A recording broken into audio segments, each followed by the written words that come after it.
আসসালামু আলাইকুম চাচা। চাচা কেমন আছেন? আলহামদুলিল্লাহ। চাচা দেখি অনেকক্ষণ তো হেঁটে আসছেন, কোথায় যাবেন বাবা? ওই আসতেছি, আমি গ্রামে আনা তেল বিক্রি করি। আপনি কি করেন?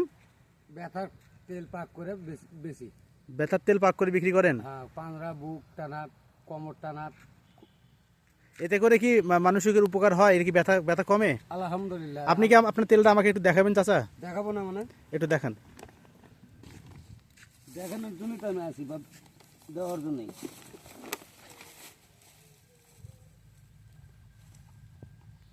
এই যে তেলগুলো দর্শক দেখেন, এই চাচার এগুলো হচ্ছে পাক তেল।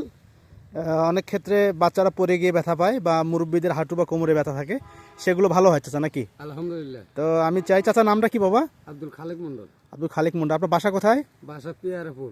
পিয়ারাপুর। কোথায় যাচ্ছেন এখন? এখন ওই গ্রামের দিকে যাচ্ছি, যে মানুষ নিয়ে তো ওই জন্য বাজারের দিকে যাচ্ছি, গেলে যাই দিয়ে। আচ্ছা, আপনারা সবাই একটু নামটা মনে রাখবেন। চাচা চাচা নামটা একটু আবার বলেন।